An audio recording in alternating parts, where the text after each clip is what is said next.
What's up, everybody? Happy Tuesday. What's today? Monday? Happy Monday. Thank you for rocking with me. What a great way to start your week. This is Johnny Mitchell, J. Mitch, aka Daddy Longlegs, aka the Gringo. Yeah? Aka OC Papa. Welcome back to the show. Today, we are going to be discussing or trashing Ben Shapiro. We're going to be talking about Israel. We're going to be talking about Zionism. We're going to give you an update on what's going on with the war over there. We're going to talk Andrew Schulz and how he was trashing Ben Shapiro on Joe Rogan's podcast. We're going to talk about the firing of Candace Owens. Basically, this is going to be take a dump on Ben Shapiro Day. So if you don't like weenie dorks, this is going to be the episode where you're going to want to stay tuned. And of course, thank you for rocking with us, guys. Make sure to leave a like and a comment. It really helps push the video. If you haven't subscribed, go ahead and hit that subscribe button. And if you drop us a super chat, we are going to read those at the end of the episode.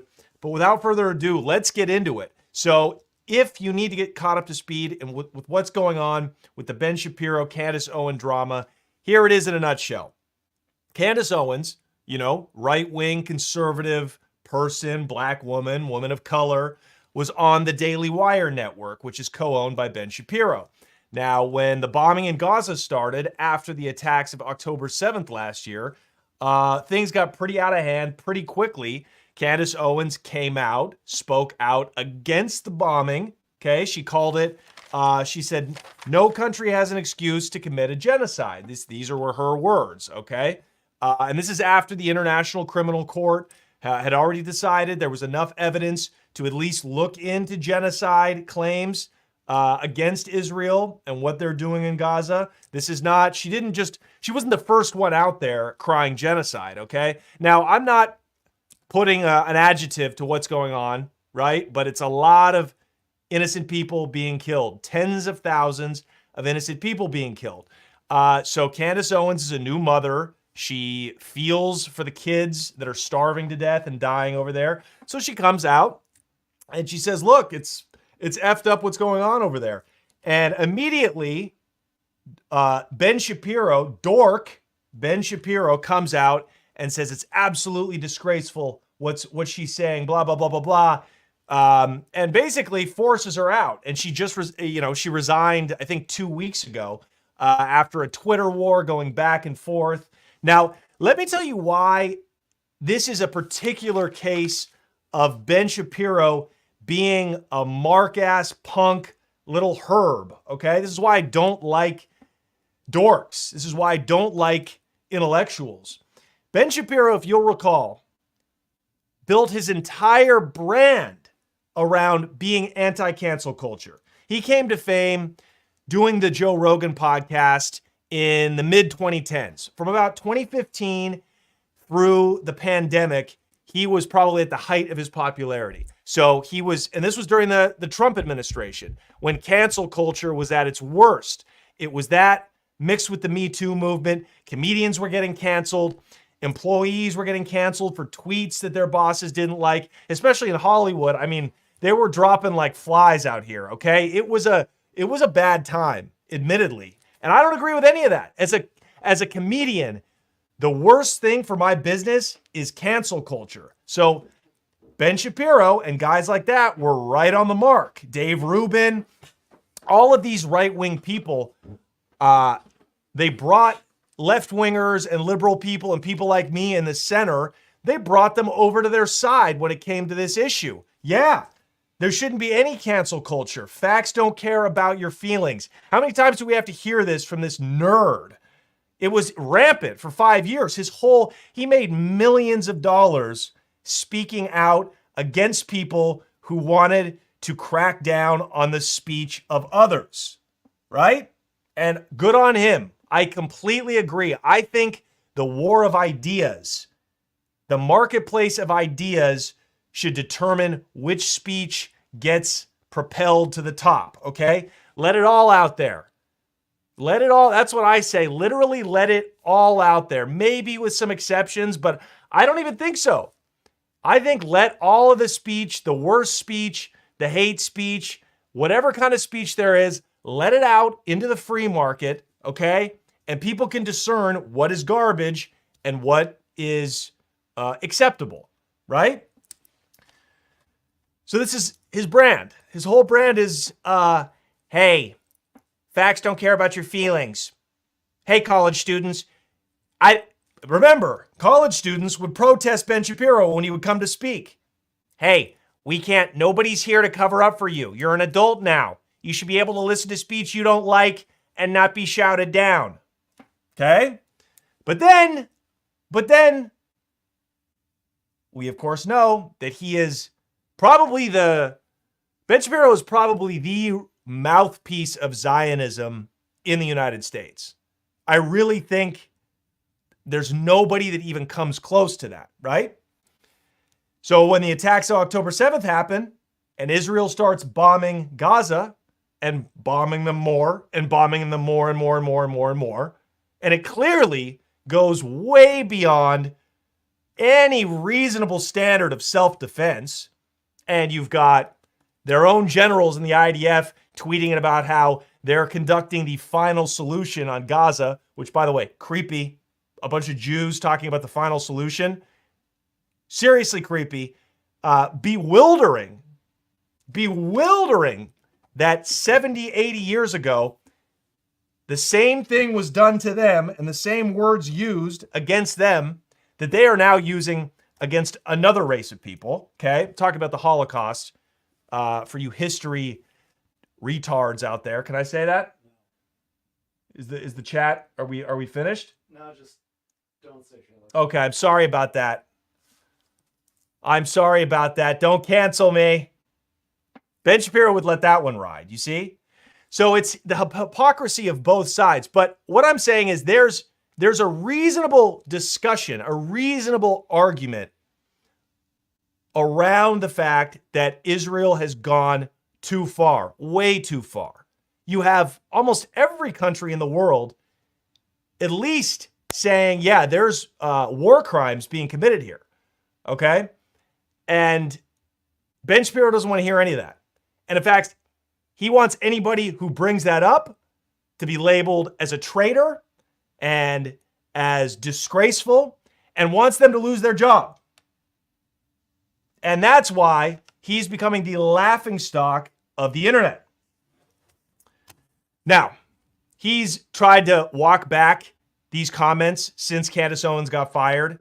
He says, well, actually, I'm just, to clarify, I was saying that I don't think the government should arrest you for your speech. I just said you should be able to be fired if the organization you're working for doesn't like what you say.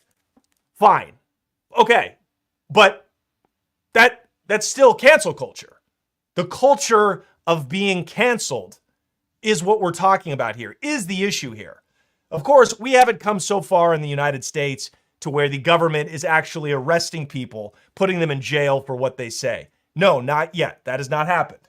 Although we know now that the Biden administration sat down with the executives at Twitter and Facebook before the 2020 election. We do know this, okay? We do know that in times of crisis, that the government leans their weight on social media companies to crack down on dissent or, what they're calling misinformation. But yes, overall, you're free to say what you want to say. But what if you lose your job? What's the point of free speech if it's just a theory?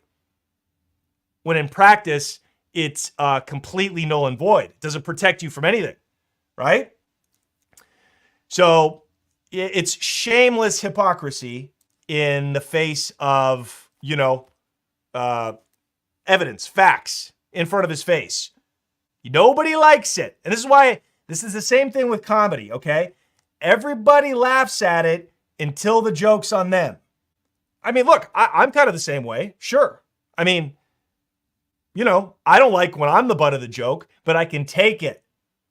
I know when I'm being a hypocrite, but I can take it and I can call myself out on it. But a buster like this dude, he can't. He's a clown. He's a right-wing hawk. Okay? And this is why I think you're going to see his brand diminish. He's playing, the Daily Wire is supposed to be this independent news source. I think you're just going to see this going into the dustbin of legacy Fox News, true believer, right-wing demographics. He's not bringing anybody new over there, is what I'm saying. He's not bringing any young people over there, certainly. He's playing to, people 45 and older in Florida, in the South, in the Bible Belt. Well, great, but these are people that, could interchange between the Daily Wire and Fox News. So now that Candace Owens departed, who do they have now? Jordan Peterson? Okay, fair enough, but his podcast numbers are falling off. And, most people that like Jordan Peterson aren't subscribing to the Daily Wire to get their news from him. I can watch Jordan Peterson's podcast on YouTube.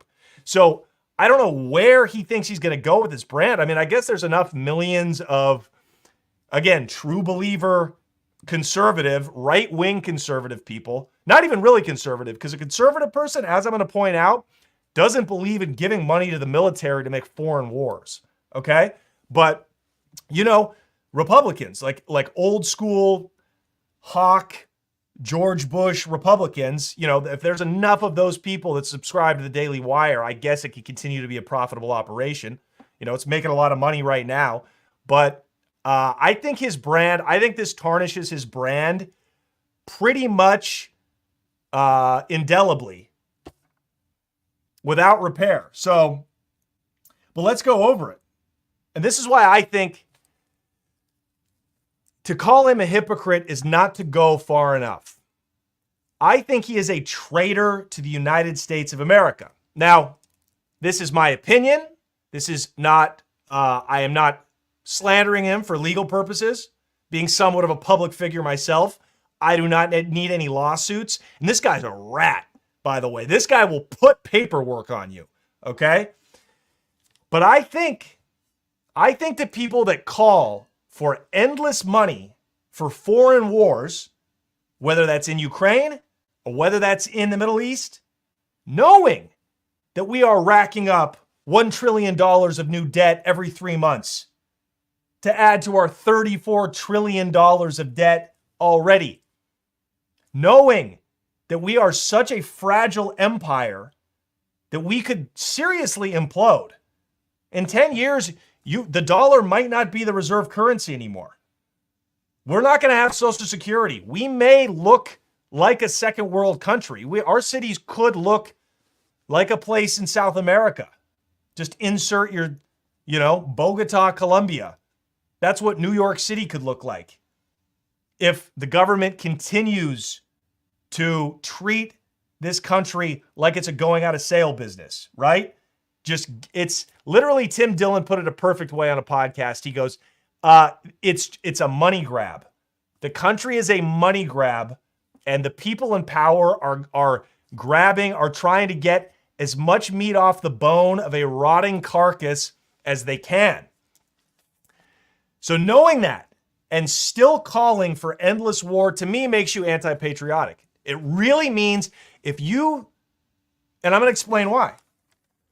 Because Zionism and the Israel lobby, we'll call it, AIPAC, 51 other lobbying groups, besides AIPAC, which is the famous one, give tens of millions of dollars a year to the Congress, to senators, and the House of Representatives. Tens of millions a year. Go online and look at the Freedom of Information Act. You can see it's Democrats and Republicans. Almost every single one, millions of dollars. They are bought and paid for by the Israel lobby. And this is money that comes from Zionists in the United States. It comes from hedge fund leaders and billionaires, these East Coast, robber barons, these guys in the shadows that have entrenched ideological ties to Israel. And they're the ones that the money doesn't actually come in from Israel. It's here, and it's lobbied and distributed to the government here for the interests of Israel. And then, of course, let's not forget the weapons manufacturers, how they're tied in with the military-industrial complex, okay? So now people like Lindsey Graham are getting a two-pop. They're calling for war with Iran, and they're getting money for the Israel lobby. So now they're getting double paid. These guys are bought and paid for. Chuck Schumer, right? What did he say the other day? He comes out and he said, Bibi Netanyahu is the greatest threat to peace in the Middle East. Now, he's not wrong about that. But what does he do? Right after he makes this, long overdue statement, he gives more money. He says, Biden, go ahead and ship him another couple $1 billion and 2,000-pound bombs. Now, why does he do that? Because his campaign back in the last election cycle received like $1.5 million. Brian, if you could look that up just to fact check it. $1.5 million from the Israel lobby. He's bought and paid for. Chuck Schumer. Amy Schumer's the greatest comedian of all time, Amy Schumer's uncle. No, I'm kidding, but Amy Schumer herself probably receives money from Israel lobbying groups. So these are incredibly effective, insidious tentacles that control propaganda and what information is allowed to come out in the mainstream media. It's not an exaggeration. It is not an exaggeration anymore to say that the Israel lobby and Israel itself has more control over American foreign policy than the American government.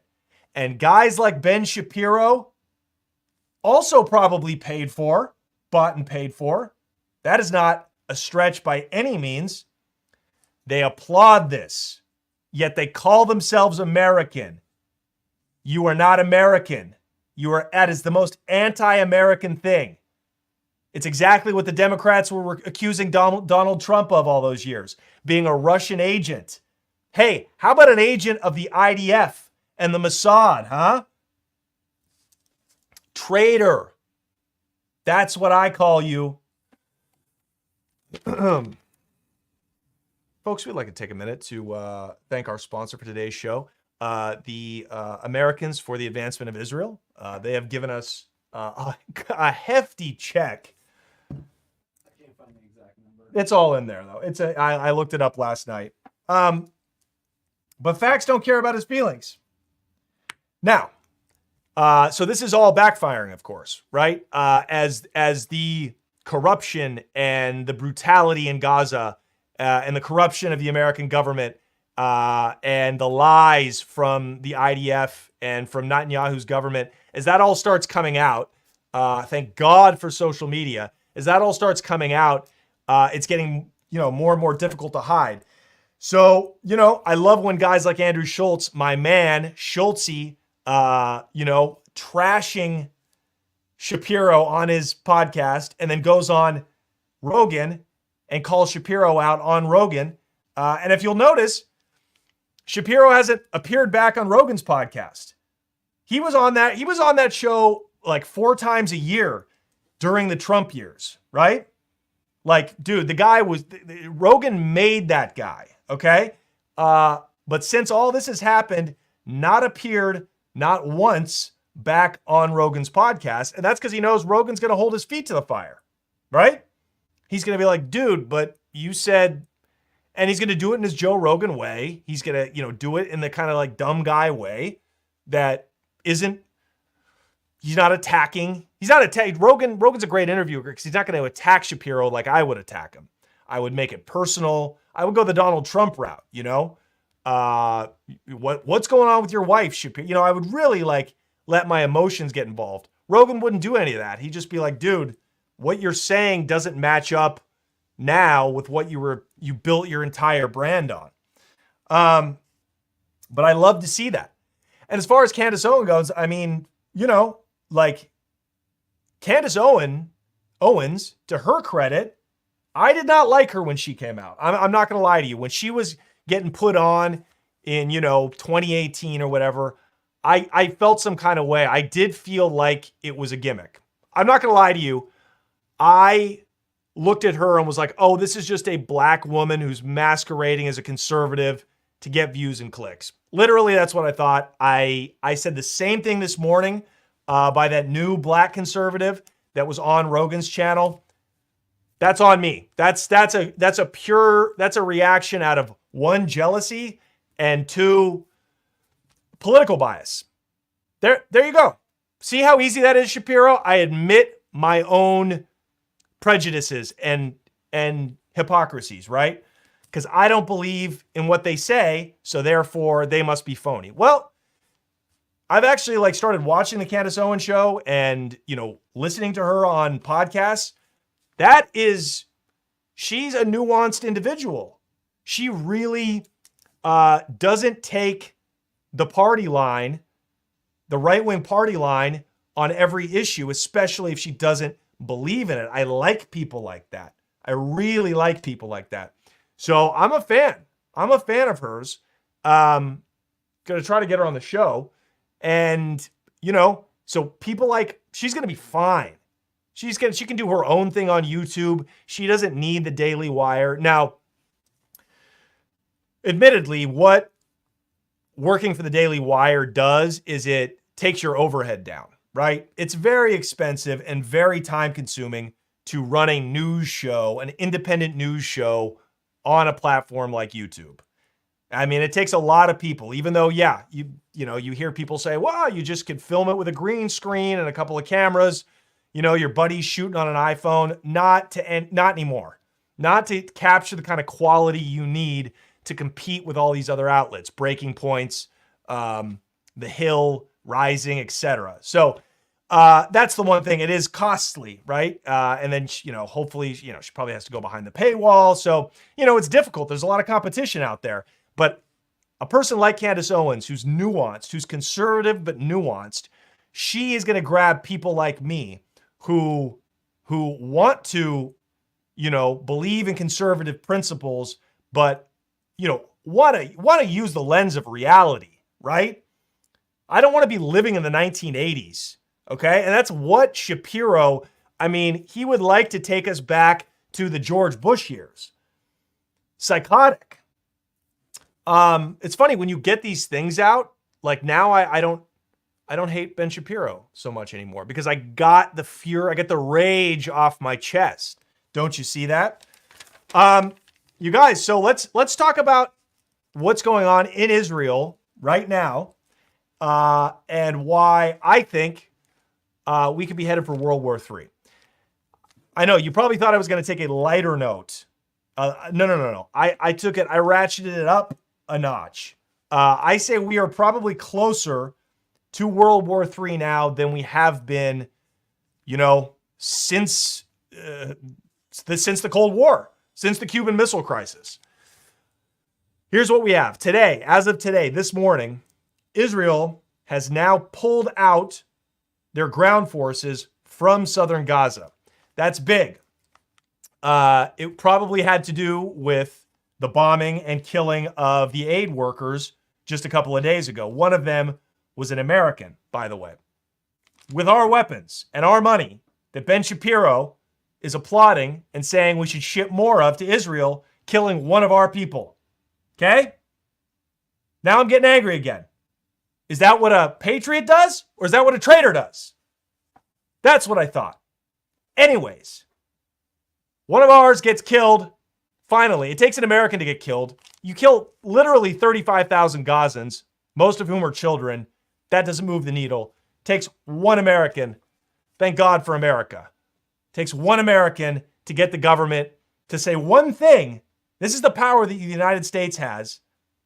If they wanted to, they say, well, that wasn't so cool, BB. And he goes, cool, we're pulling out of Gaza. Literally, that's all it took. But what I think they're preparing for is to let the dust settle, let the headlines clear, right? And they're probably going to go into Rafah, the refugee camp. They're going to kill a whole lot of other innocent Palestinians, probably continue bombing. And then if Bibi gets his way, because remember, Benjamin Netanyahu is incredibly unpopular in Israel. If he is going to stay in power, he has to keep the war going. So, and this is according to Douglas McGregor, by the way, the colonel who's all over the internet. Bibi is going to open up two fronts. I think he is going to ratchet up his war in Gaza and his northern front war with Lebanon, going after Hezbollah. Now, check this out. The other day, Israel bombed the Iranian embassy in Syria. Embassies are supposed to be a no-no. That's supposed to be sovereign. Even if you're making war, direct war in a country, blowing up an embassy is supposed to be off limits. That's supposed to be sovereign territory. So the IDF bombs the embassy in Syria, the Iranian embassy, kills a bunch of people. Now, probably the Houthi rebels are going to resume their hijacking of ships in the Red Sea, right? So it's going to stop all of this cargo. It's going to completely drive up prices everywhere. That's a whole other thing. And then what you're going to see is you're going to have Americans intervening. And what that's going to do is that is going to raise tensions between Iran and the United States. Okay? It might. There's a slight possibility, but not impossible by any stretch, that there could be direct military conflict by the United States into Iran if that gets worse. Then what happens?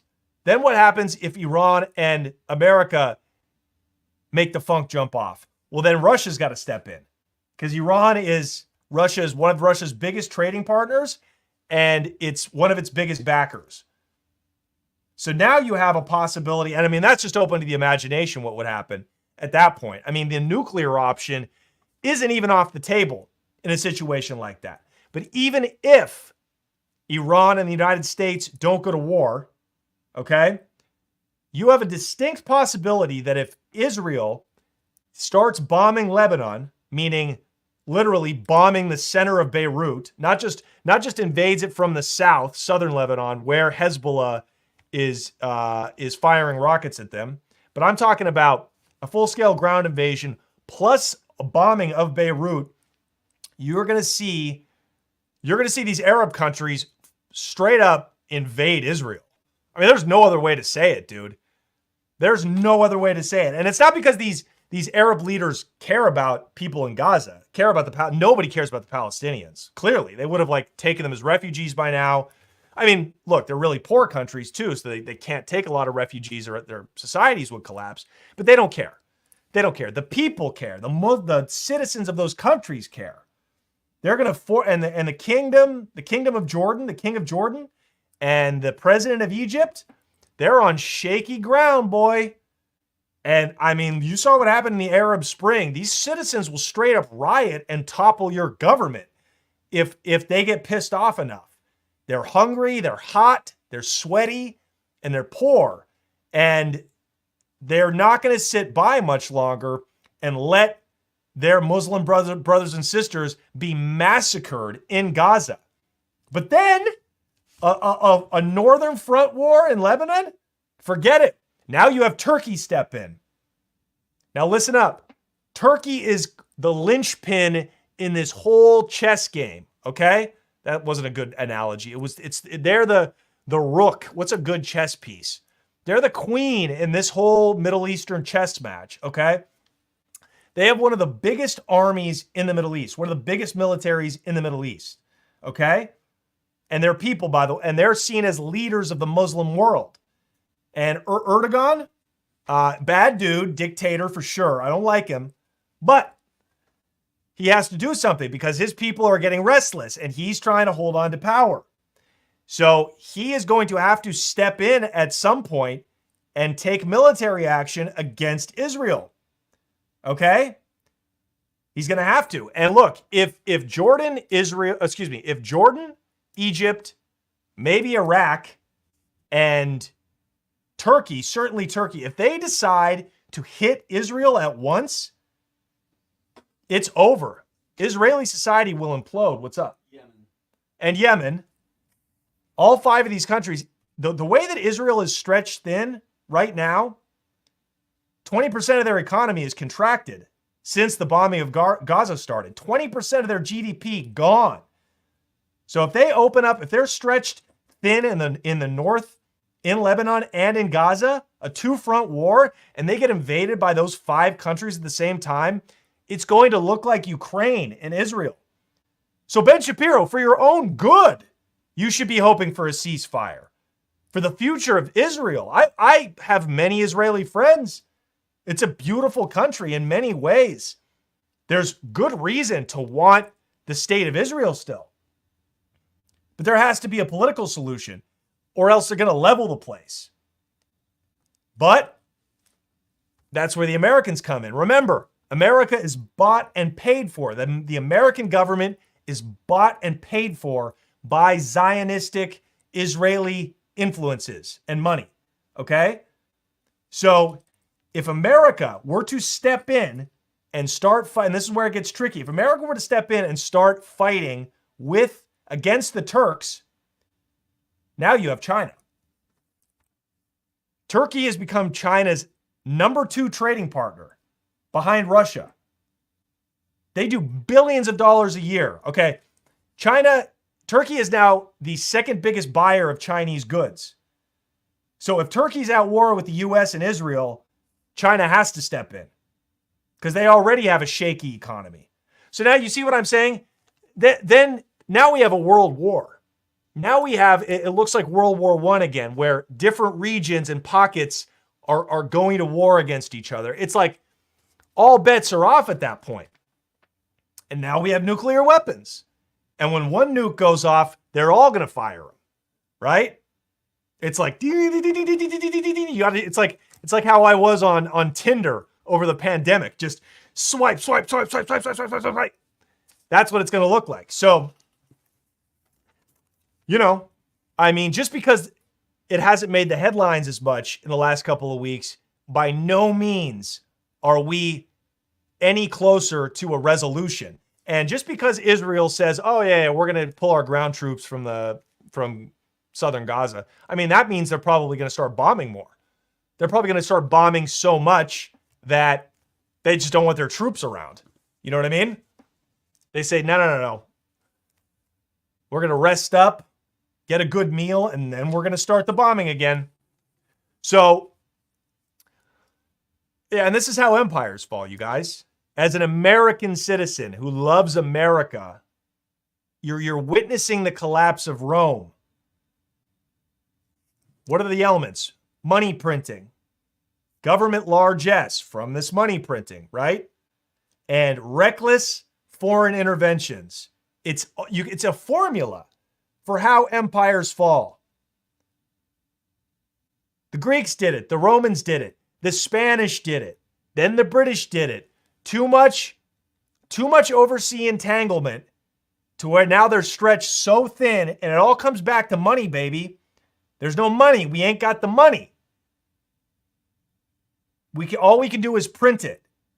The only advantage we have is our currency. Is the world reserve currency is still the dollar. It's not going to be like that for much longer, especially when you're not printing it. When you're printing it the way we are, it's going to be downgraded, and then that'll be the collapse. Yeah, it happened with the British in 1944, and that was because of World War II. But the British pound was the world reserve currency. Boom. Then the empire fell. And now they are, and maybe that's what should happen. Empires shouldn't last forever, right? Like, we had a good run, but we did some bad things. Karma has to come back. The chickens have to come home to roost. Insert your cliche. So it's like you can't run around bombing everyone. You just can't do it. It's going to come back on you eventually. We've seen the Scorsese movies. You could be out there balling, hijacking the Lufthansa, right? Killing Tommy when he thought he was going to get made, right? Dumping bodies all over New York City. Eventually, the feds are going to come for you, Ray Liotta.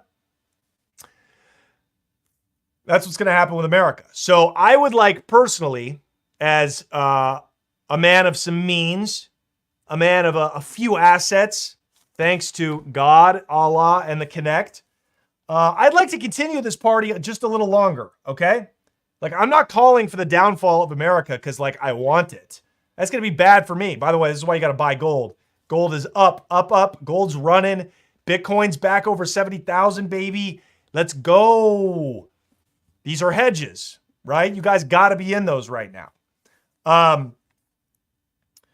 So that's where we're at. That's where we're at. I don't want to see the collapse of the United States because it's going to be ugly. It's going to be ugly. This was wild. This was wild. Brian, have you read about these tourist burglary rings? The hot new crime, folks, in America are groups of tourist burglars. They come from usually South America. They enter through 90-day visas, and they commit burglary of luxury properties. An Orange County mansion was hit the other day. They got a bunch of guys dressed full ski mask, jumpsuits, like they look like the real thing. You know what I mean? Gloves. These were pros. They entered the house, cracked the safe of some rich Orange County people, and according to one of the victims, hit the mother lode. She called it the mother lode. Went in, jacked priceless jewelry, some cash, and they were out of there in less than 10 minutes. And they will be back on a plane to South America, probably as we're doing this broadcast. Now, most of these people are coming from Chile, the country of Chile, a great country. I have many friends there. Not the best looking women in South America, admittedly. But what they lack in hot babes, they make up for in vibrant, thriving culture. But they also have a criminal element. There's drug trafficking that goes on down there. There's international criminal syndicates. And now there's burglary tourism going on in America. Damn, nobody respects us anymore. The internet, I'm telling you, it is like it's cracked the matrix. The floodgates are open. No, everybody sees what's going on. Nobody respects the might, the law enforcement, the moral high ground, the moral leadership of America anymore. People are coming into this country and committing crimes on vacation, calling themselves tourists. So, that's another thing, Ben Shapiro. You want to ship, we're going to bring it back to Ben. Going to bring the whole thing back around to Ben. You want to ship billions so the Middle East can fight and we can't even secure our own southern border, right? Effectively helpless. $20 minimum wage now in California. That's called inflation, okay? This is not the result of some liberal government policy. It's necessary, okay? They're paying people in the Bay Area now to stay home and not commit smash and grabs. It's not dystopian. It's literally a way to keep order because there's no other choice. Because it's way more cost effective to commit a smash and grab robbery or go shoplift and just walk out. You don't even have to smash. You just go in and pick out things up to $900 and you can walk out with it. I knew a kid who used to work for me when he was a punk little teenager in San Francisco. They would literally take Ubers from their shoplifting escapades. They would shoplift out of CVS, stand on a corner and order an Uber as the getaway car. Okay? So, the writing's on the wall. You want to bring some of that money, baby, back home to kind of fix what we have going on here? It's like this is the rift in the Republican Party, right? The Democrats are almost wholesale for American imperialism, hawkishness, maybe with one or two dissenting voices. They completely bewilderingly are for war. They're for the intervention in Ukraine. But there is some dissension in the ranks of the Republican Party, and it's between people like Ben Shapiro, war hawks, fully captured individuals by the military-industrial complex, and we'll call it the Zionism industrial complex in America. And then people that want, you can call them isolationists if you want, but they're people that are America first, right? And those are the people, by the way, that are going to win guys like me over. I voted Democrat my whole life. Those are the people that are going to win guys like me over to their party, right? Because I'm not staying home this election, by the way. And that's what's going to kill Biden is people that are just not voting. I'm literally going to vote for whatever is not Joe Biden. Because in my opinion, this is the biggest, what's going on in Ukraine and the Middle East, specifically Israel and Gaza. This is the biggest issue globally, but ultimately for our country than anything else. So whatever candidate is going to say, yeah, we're not going to do this anymore, that's the guy I have to go with, because it's related to all these other problems of inflation, of crime, of instability, of my taxes going up, etc. So, unfortunately, it's looking like it's going to be Trump.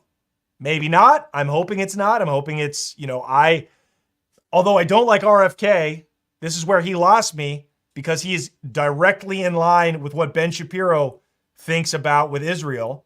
But to me, he's a much more like, he can be reasoned with. He can listen and perhaps change course. I don't know that he is captured yet by the Israel lobby. I like his plans. I like his plans for America. Like, can he get out there though and actually get elected? I don't know. He's got a big propaganda machine he's got to contend with. So, Brian, how far are we? How long have we been going? 40 minutes. Do we have any questions or super chats? How's everybody doing out there? Do we have any questions? We don't need your super chats, guys. We don't need that. I mean, we'd like it, but we don't need it. Leave us comments. That's what's going to push the video. We're just getting the gate. We're just getting the horse out of the gate. We don't need your money. We need your love and attention. Yeah, dude. What do we have? Anything? Did you see the eclipse? I didn't see the eclipse. No, I don't leave my apartment till about 1 o'clock in the afternoon every day. So no, I didn't see it. I'm not a big eclipse guy. Everybody was posting about it though. I got to get more trendy. I got to start being more like viral. I'm not on Twitter and I just don't care. But I hope you had a good eclipse. I hope you stared right into the sun. Anything else? Do you like Imagine Dragons? It's just nonsense. Oh wow, God, these people really are. Do you not know who I am? Do I like Imagine Dragons? No. I'm Johnny Mitchell of the Connect, mother effer. What's your current read? Any books you're reading right now? Yes, definitely. I just reread The Science of Getting Rich. I can't recommend that enough. I'm reading a lot of books on God, actually, because I'm trying to become a more moral person. And I am reading this book on Kit Carson about how the West was settled. So I'm becoming an old white man. I'm really just like fantasizing about the old days because I am a little terrified of what's to come in the future. But I'm also very bullish. And I guess we could talk about that too. I mean, if you guys have any cash out there, if you're sitting on cash and you don't know what to do with it, hold it. Hold it. If you have some enough income, start buying a little bit of gold, a little bit of Bitcoin. You can just buy fractions of Bitcoin, right? Like I don't own a whole Bitcoin. They're too expensive, but you can buy shares of it every month. But hold on to your cash because we are going to see a market correction by the end of this year. These are my predictions. To answer your question about what I'm reading, I mean, I'm reading Fortune. I'm reading about the economy every minute of every day. We're going to see like up to an 80% market correction, I believe, by the end of this year. That means the stock market is going to tank. That's when you come in and you buy it all up. Okay.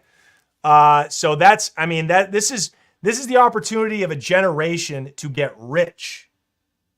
And it's not going to be working a job. I promise you that. It's going to be finding a way to make some money and then buying up the carnage. When there's blood in the streets, we buy it up, baby. Anything else? Oh God, you guys, I'm going to be I'm going to be in Fort Worth. If you're in Fort Worth, Texas, I'm going to be there June 21st and 22nd at the Big Laughs Comedy Club in Fort Worth. Again, that is the Fort Worth Comedy Club. No, I'm sorry. That's Fort Worth, Texas, June 21st, June 22nd.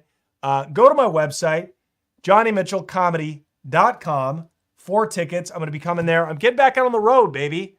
I'm getting back out on the road and I'm doing stand-up comedy. I'm trying to have some fun before the madness really starts. And it is starting. It is starting. Now you see, and this is, by the way, what a shrewd politician Donald Trump is. Okay? Make no mistake. This guy doesn't care about anything but winning, but power. It's kind of like most politicians, right? They put their finger up and they hear where they try to feel where the wind's blowing and they go at that direction. Okay. I like that. I mean, if I'm going to take a guy who's corrupt or a guy who just goes with whatever the people want, whatever the popular opinion is, let's go with that guy. Trump today, or a few days ago, goes on Israeli television, state TV, and says, yeah, you guys need to wrap the war up. Now, you can interpret that two ways, right? You could say, well, that's yikes. He's saying, yeah, bomb them and be done with it. But they didn't interpret it that way. Ben Shapiro, right, who was a sycophant of Donald Trump back when he was in office, what he's saying is, yeah, you've gone too far. Nobody likes you. Ben Shapiro is Israel. Nobody likes you, dude. Nobody likes Israel. Just the same way that nobody likes the U.S. They've had it. So we're going to try to have General MacArthur on. That's what we're going to try to do. We're going to, because everything that I've repeated here is just, I'm just parroting what the experts say. You know what I mean?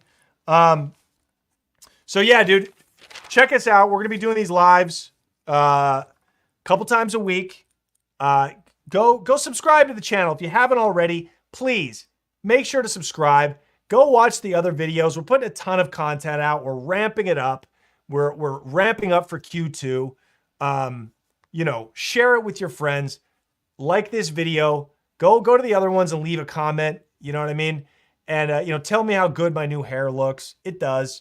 And look, if you're struggling with baldness, hit me up. I have the plug. Okay. I am Johnny Mitchell from the Connect. That means I got the Connect. Whatever you need, I got, right? I got a line on these hair transplants. Okay. DM me.